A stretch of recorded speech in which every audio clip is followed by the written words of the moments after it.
2025 সালে যুদ্ধের সাফল্য আর ক্ষয়ক্ষতির হিসাব নিয়ে রাশিয়া ও ইউক্রেনের পাল্টাপাল্টি দাবি নতুন করে প্রশ্ন তুলছে বাস্তব চিত্র নিয়ে। ভূখণ্ড দখল, সেনা হতাহত আর পুতিনের বাড়িতে হামলার অভিযোগ, সব মিলিয়ে তথ্যযুদ্ধের উত্তাপ ক্রমেই বাড়ছে। জানবো ডেস্ক রিপোর্টে। যুদ্ধের হিসাব নিকাশ নিয়ে মুখোমুখি অবস্থানে রাশিয়া ও ইউক্রেন। একদিকে বিপুল সামরিক সাফল্যের দাবি মস্কোর, অন্যদিকে ভয়াবহ রুশ হতাহতের তথ্য তুলে ধরে পাল্টা আক্রমণ কিয়েভের। ইউক্রেনের দাবি সামান্য ভূখণ্ড দখলের বিনিময়ে রাশিয়া হারিয়েছে প্রায় 4,20,000 সেনা। কিয়েভের অভিযোগ, এই বিপুল ক্ষয়ক্ষতি আড়াল করতেই রাশিয়া পরিকল্পিতভাবে তথ্যযুদ্ধমূলক প্রচারণা চালাচ্ছে এবং শান্তি আলোচনার পথ এড়িয়ে যুদ্ধ দীর্ঘায়িত করছে। রাশিয়ার সেনাপ্রধান ভ্যালেরি গেরাসিমভের দাবি অনুযায়ী 2025 সালে রুশ বাহিনী ইউক্রেনের 6,640 বর্গ কিলোমিটার এলাকা এবং 334টি বসতি দখল করেছে। তবে মার্কিন গবেষণা প্রতিষ্ঠান institute for the study of war বলছে, তাদের যাচাইয়ে পাওয়া গেছে 4,952 বর্গ কিলোমিটার এলাকা ও 245টি বসতিতে রুশ উপস্থিতির প্রমাণ।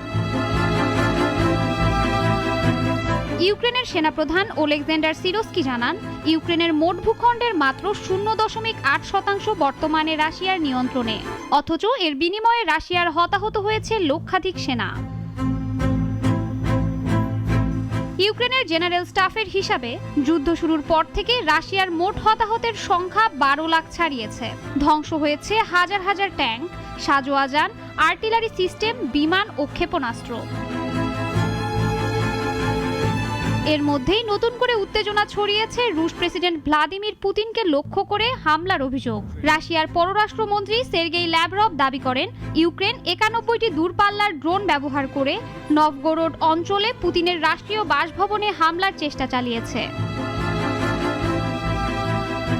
রাশিয়ার দাবি, বিমান প্রতিরক্ষা ব্যবস্থা সব ড্রোন ভূপাতিত করেছে। তবে ইউক্রেন এই অভিযোগ সরাসরি প্রত্যাখ্যান করে বলেছে, এমন কোনো হামলাই ঘটেনি এবং রাশিয়া বিশ্বাসযোগ্য প্রমাণ দিতে ব্যর্থ। রাশিয়ার বিরোধী গণমাধ্যম ও আন্তর্জাতিক পর্যবেক্ষকরাও এই দাবিকে সন্দেহের চোখে দেখছেন। এমনকি যুক্তরাষ্ট্র ও ন্যাটোর পক্ষ থেকেও প্রশ্ন তোলা হয়েছে।